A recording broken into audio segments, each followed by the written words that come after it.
What's up, guys? This is going to be a stupid and quick little video for you today. Now, if you remember, about a month and a half ago, I did the oil filter relocation kit on the IS300. And yes, it's only been a month and a half, and I have to change the oil already. I drive a lot, like 114 miles a day, every 45 days-ish, I gotta do the oil. So this is the first time changing the oil since I did the relocation. And a lot of you think that this filter is gonna make an absolute mess, like empty a whole quart of oil on the side of the fender. You might be right. I think it'll make a little bit of a mess, but not a gigantic mess. Ironically, the oil change special I got from Advanced Auto today came with a free roll of paper towels. That might be a sign. But I'm going to take this oil filter off and see what kind of mess it's going to make. Regardless of how big a mess it's going to make, I still firmly believe it's going to be easier and less of a pain to clean up a little bit of oil off the fender than it was to get the filter off in the original location, because it was just incredibly difficult and I struggled with it every time. So let's take this filter off and see what happens. Now, I'm not doubting that oil won't come out at all. There definitely will be some. So I'm going to try to clean up what I can with a paper towel and see what happens.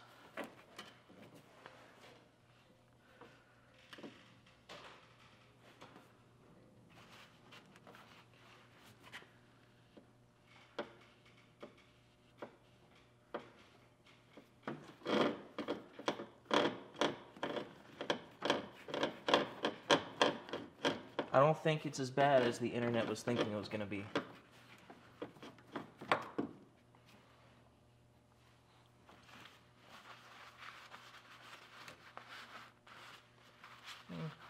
That was mainly my fault right there, but that wasn't too much.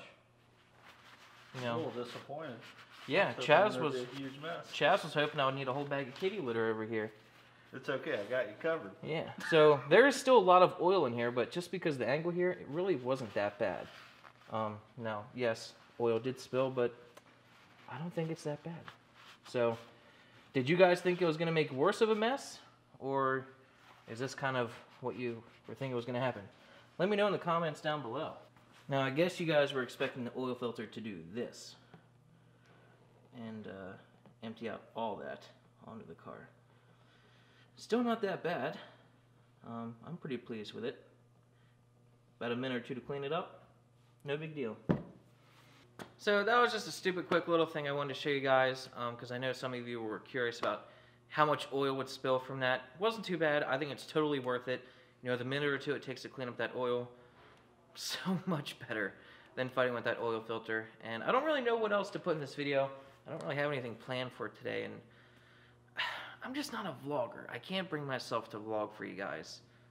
Unless you guys really, really want it. I just can't bring myself to do it on the regular. But if you want a little update on my cars, the Supra, I have very big plans for it, actually. Kind of a partial sponsor is coming on board. We are changing up some electronics in this car. It's going to be awesome. It's not a poor man mod at all. Like I said, it's partially sponsored, so I did have to dish out a little bit of money, but not full price. So it's going to be awesome. I'm very excited. I will probably have a reveal on that very soon. The product is currently in the mail, I believe, coming to me. So once it gets here, we'll talk about that. I'm super excited about it. And the Subaru still has the engine out. I've been very slow with that. I think I pulled the engine out in December or January, and it's now April. Like every time I come over, get like 15 minutes of work done, you know. I'm not really rushing it, but just things keep popping up. And I also want to do it right. My friend Tony knew a guy who's, I consider him a friend now, James Felix, from Felix Performance down in Baltimore. He's been helping me with the engine. He came up here with the tools to remove the cam gears, because you need special Subaru tools for that. So I got the head sent out, got them flattened, and got the head gaskets back in the engine, heads torqued down, which I torqued them wrong, and luckily Felix was able to help me with that. But he's been really meticulous with the valve lash on the engine. So he came up last week and we did the valve lash, and a couple of the buckets were a little bit off, so he had to leave and he's sourcing me new buckets. So you know, the engine's still not even fully back together yet. We're working on that. Once the valve lash gets perfect, the only thing else I'll need him for is installing the cam gears because I need his tools. Then once that's done, put the engine all back together, hopefully, and then clutch and flywheel, and then back into the car. So I'm guessing if we can get the buckets for this weekend and get that finished, I should probably have the engine in the car by maybe August. Yeah, ready for the fall and the upcoming winter. So, yeah.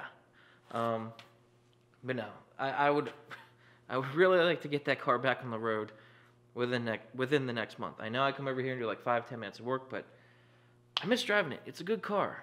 Yeah, but I'm hoping to do a whole bunch of stuff to the Supra. Also, another thing I'm thinking about doing, which I'm thinking about doing something aero related to this, something ridiculous and obnoxious.